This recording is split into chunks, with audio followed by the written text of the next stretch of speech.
Welcome back, dear children. Today we are going to start with the topic chemical reactions of carboxylic acids, which is going to be a little lengthy topic for you naturally, so it will be covered in few videos, not in just one video.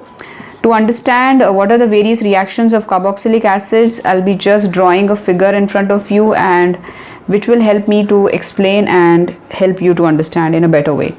This is the formula of carboxylic acid, where there can be an aryl group like benzene. If you have benzene attached over here to COH, it's called aromatic carboxylic acid. And if you have an aliphatic chain like alkene, alkyne or alkane, in our syllabus generally we have seen alkyl groups are there like CH3, so it becomes aliphatic. Alright, so this is the general formula of aliphatic or aromatic carboxylic acids, and they can show variety of reactions.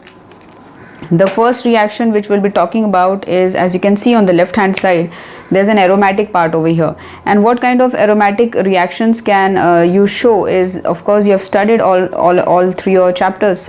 Ring substitution are the reactions which you can show.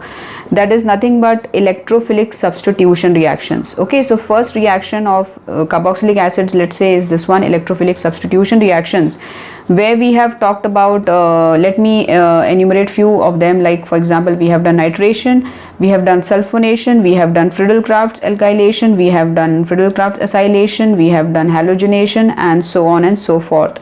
So it's entirely the same thing again. So if it is an aromatic part, this is what we will talk about, and if it is an aliphatic part, then there are two there's only one special reaction which we have to study, as it's a name reaction given in your textbook, and it's important for our exam also. Its name is little bigger one, so try to remember it's a name of a scientist. So with due respect, Hell-Vollard-Zelinsky reaction will be the name of this reaction. It is abbreviated as HVZ reaction in the board exam. HVZ also is a short acronym used in the board exam. All right, so this will be the reaction which we'll be talking about. If it is an aliphatic part, there will be some reaction taking place in that part. That's called as a Hell-Vollard-Zelinsky reaction. So let's number this reaction as number 1 reaction, that is reaction of the hydrocarbon part. What reactions can you have in the hydrocarbon part? If it is aromatic, I can have electrophilic substitutions. If it is aliphatic, I'll have this Hell-Vollard-Zelinsky reaction. We'll study about it later on. Let's come back to the remaining fragment of my molecule. Now there will be one reaction which will be due to this carboxylic group. So that's reaction number 2. So in reaction number 2, you can have something to do with COOH. Now what all can you do to this COH? What all can you do? So there are two things, children, which you are going to do in this chapter. Number 1, you all are going to do the first reaction of this carboxylic is reduction. So you're going to reduce this. You're going to reduce this to alcohol.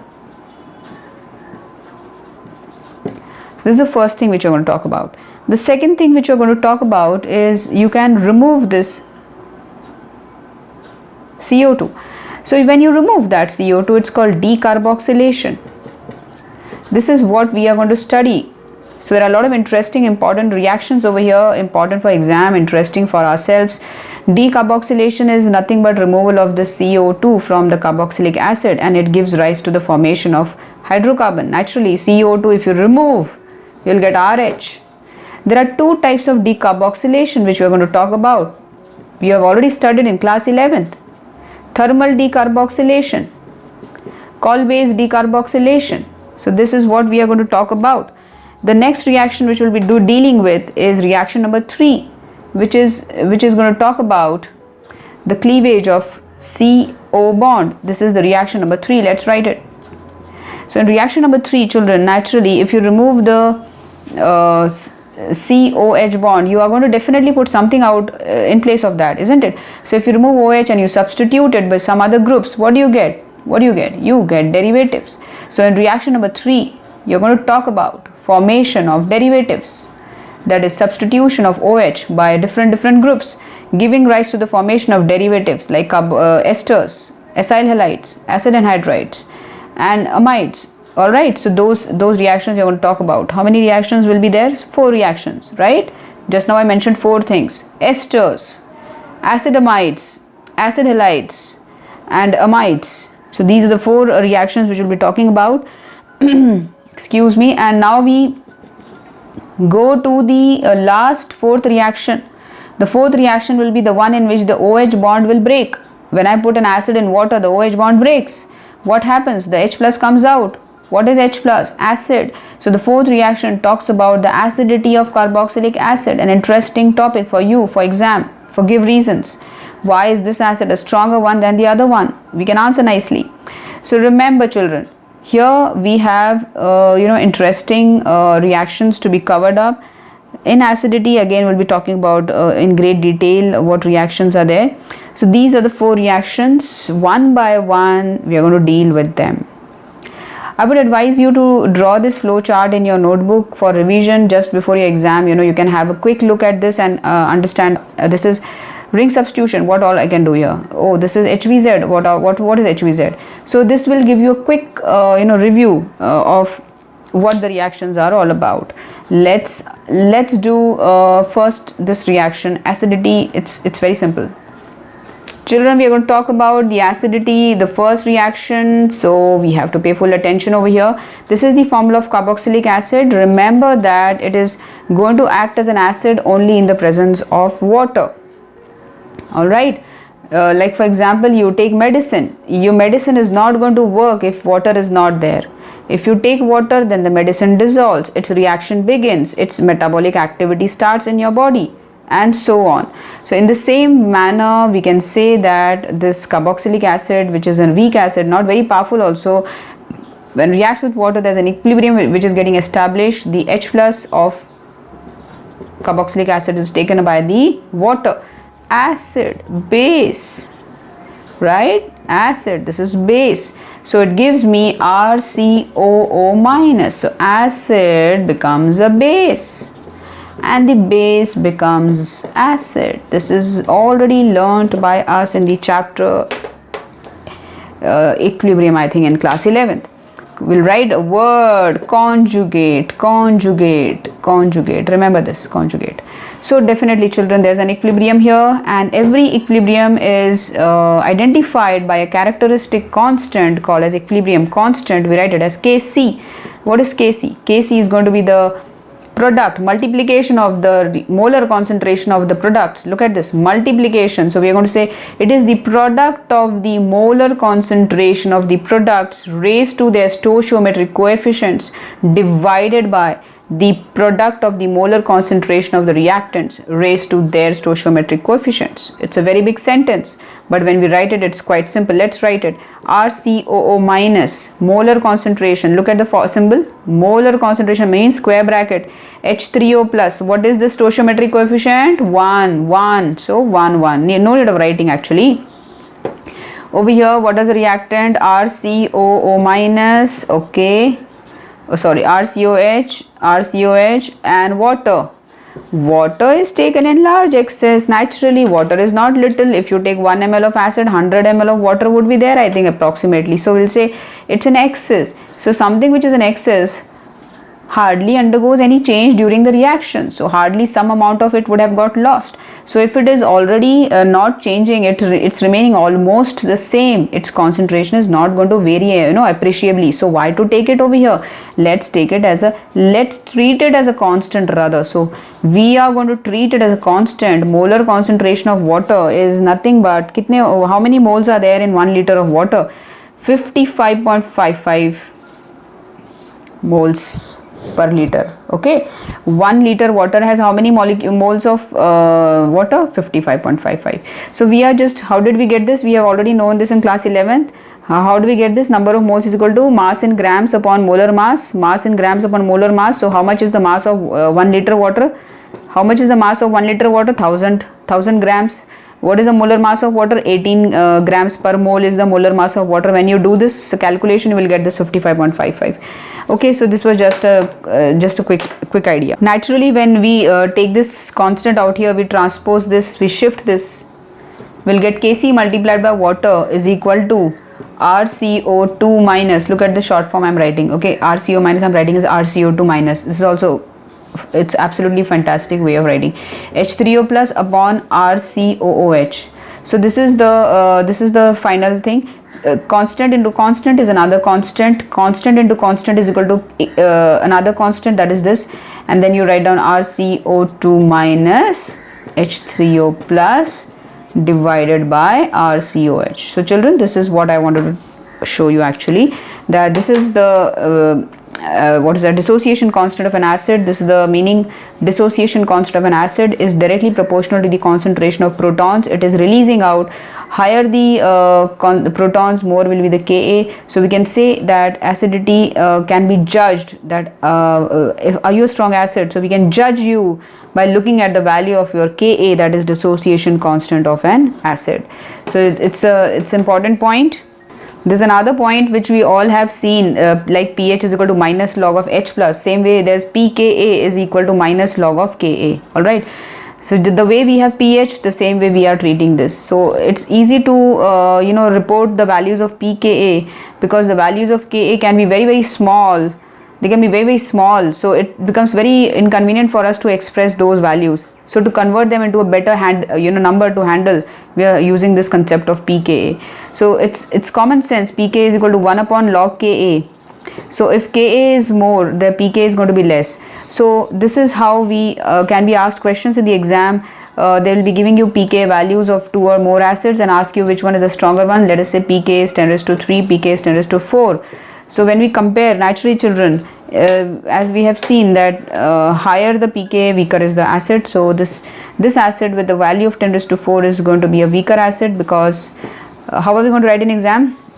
We are going to write this first. Okay, we are going to say that as we know pK is equal to minus log of Ka, and hence this 10 raised to 4 is going to be a weaker acid. So I think this is clear to you that how do we write the reactions of an acid. We write it with the water only. We try to show an equilibrium. We try to report the physical parameter, that is acid, what is that, dissociation constant of an acid. It should be more and more. Let's understand when we go into the lab how to understand whether this carboxylic acid is really an acid.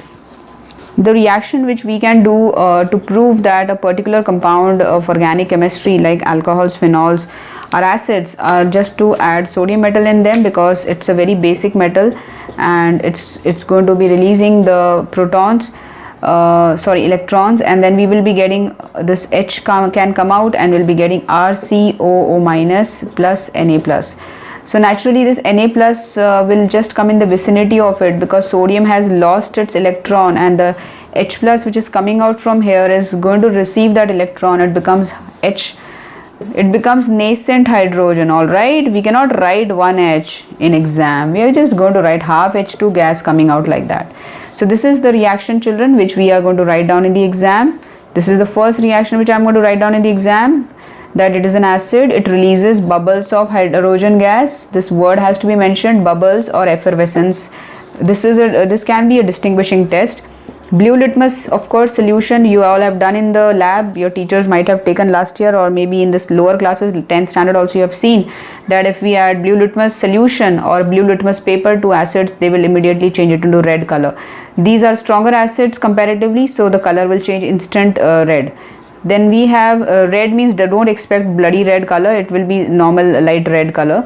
So RCOOH, we can have another reaction, let me rub this, plus NaOH. So this is another reaction where we know that this is an acid and this is a base, so we will be getting a salt and water, sodium carboxylate.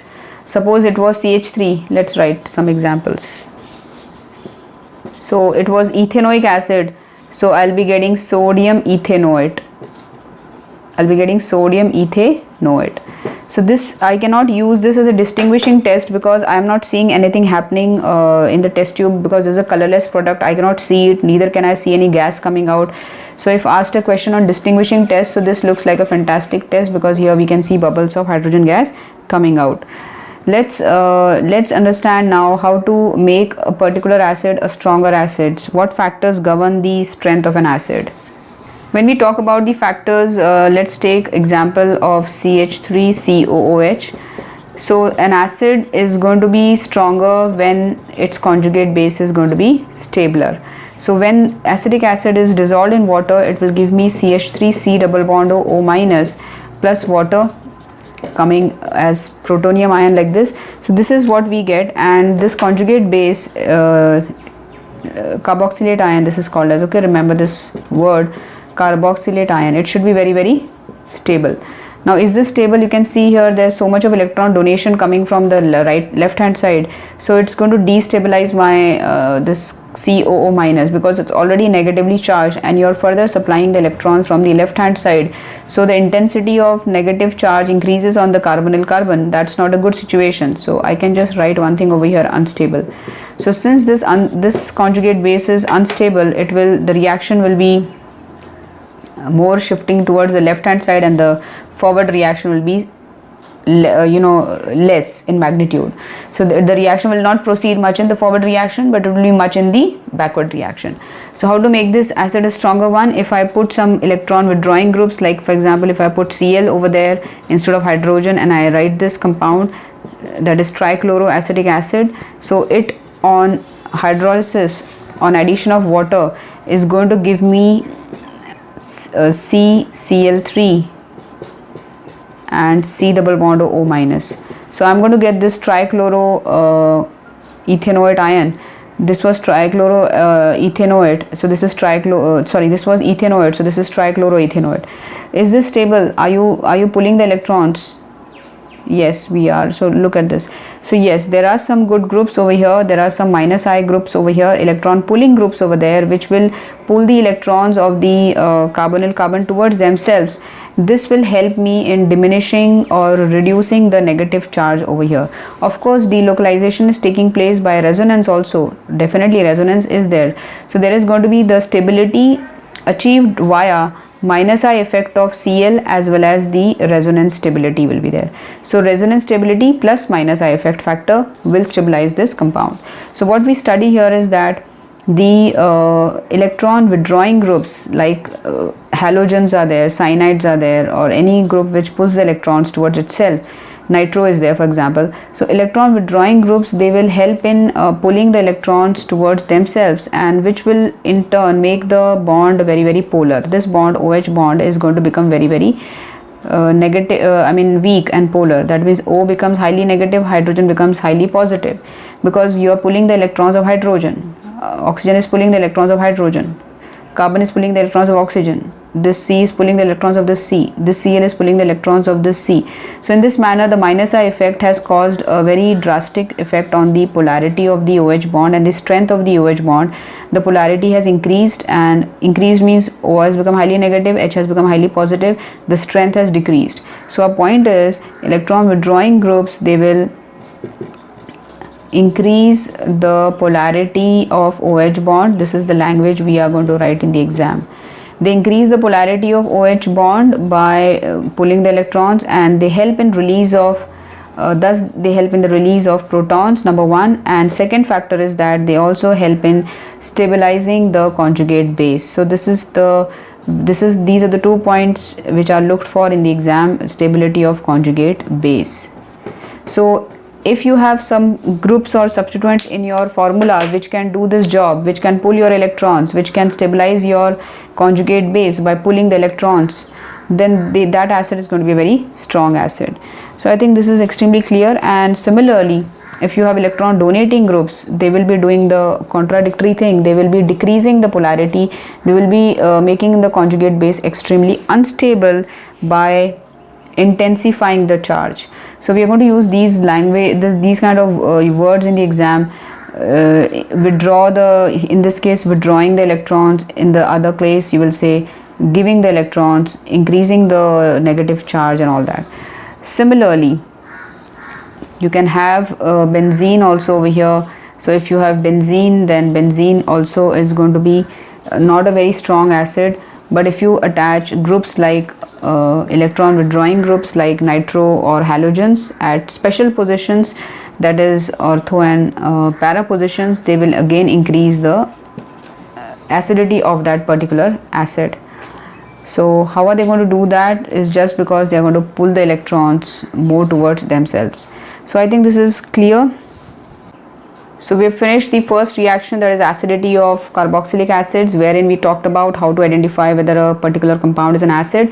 By adding sodium metal to it, it should release hydrogen gas. By adding blue litmus to it, it should turn into red color, blue litmus should turn into red color. So these were the tests we have performed. And how to make an acid stronger we have seen by attaching electron withdrawing groups such as halogens, nitro, cyano, etc., etc. Now in the next topic we will be talking about the second reaction of carboxylic acids, that is your